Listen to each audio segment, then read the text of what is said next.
अगर स्त्री ये 3 काम करे तो घर में किसी चीज की कमी नहीं होगी। दोस्तों, आचार्य चाणक्य का कहना है कि एक स्त्री ही है जो घर को संवारती है, सजाती है और उसे रहने लायक बनाती है। इसलिए अगर हम चाहते हैं कि घर में देवी लक्ष्मी का वास हो तो इसके लिए महिलाओं को 3 काम करने पड़ेंगे। अब वो कौन से हैं? तो आपको बता दें, पहला काम है घर में साफ सफाई का पूरा ध्यान रखना।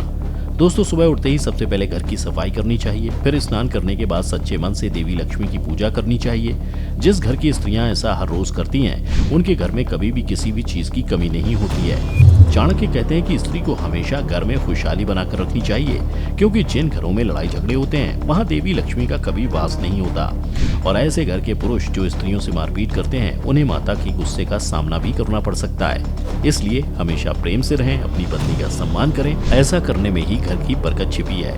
वहीं दूसरे काम के बारे में बताते हुए आचार्य चाणक्य कहते हैं कि माँ लक्ष्मी का आशीर्वाद पाने के लिए घर की साफ सफाई के अलावा घर के सभी सदस्यों की वाणी मधुर होनी चाहिए।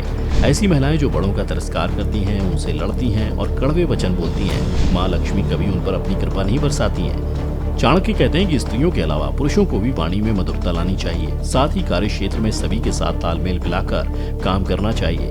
ऐसा करने से पुरुषों को जरूर सफलता मिलती है, जिससे घर में धन की वर्षा होने लगती है। तीसरे कर्म के बारे में बात करें तो घर की महिलाओं को दान जरूर देना चाहिए।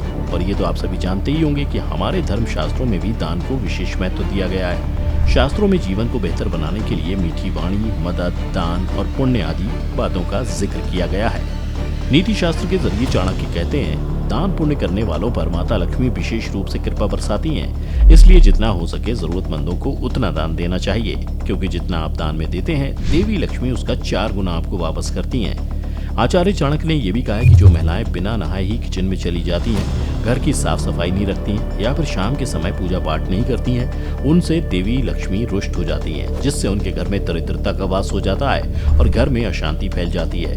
नीति शास्त्र के जरिए चाणक्य इस बात पर भी जोर देते हैं कि घर में बरकत तभी होती है जब धन को सोच समझकर खर्च किया जाए। हालांकि इसका कतई ये मतलब नहीं है कि आप धन खर्च करने में कंजूसी करें और अपनी जरूरत का सामान भी नहीं खरीदें, बल्कि इसका मतलब धन की फिजूल खर्ची पर लगाम लगाने से है।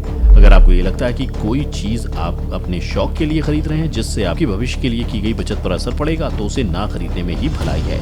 हालांकि उसे खरीदने के लिए आप ज्यादा धन कमाने की दिशा में काम जरूर कर सकते हैं। इससे भविष्य में आने वाले किसी भी तरह के संकट के लिए आर्थिक तौर पर आप संपन्न होंगे और साथ ही आपकी इच्छाएं भी पूरी रहेंगी, तो किसी भी तरह का अफसोस नहीं रहेगा। वास्तुशास्त्र की माने तो उत्तर दिशा के अधिष्ठित देवता कुबेर और धन की देवी माता लक्ष्मी हैं, जो धन और समृद्धि के द्योतक हैं। इस स्थान को मातृ स्थान भी कहा गया है, इसलिए इस स्थान में कूड़ा या बेकार का सामान नहीं रखना चाहिए। इस दिशा को हमेशा साफ सुथरा रखना चाहिए, इससे धन का लाभ होता है। घर का यह हिस्सा सकारात्मक ऊर्जा से भरा रहता है। अगर इस स्थान पर बेकार चीज रखेंगे तो माँ लक्ष्मी और कुबेर देवता नाराज हो जाते हैं। इस स्थान को खाली रखना या कच्ची भूमि छोड़ना धन और समृद्धि कारक है। आप इस बारे में क्या सोचते हैं? हमें नीचे कमेंट करके जरूर बताएं।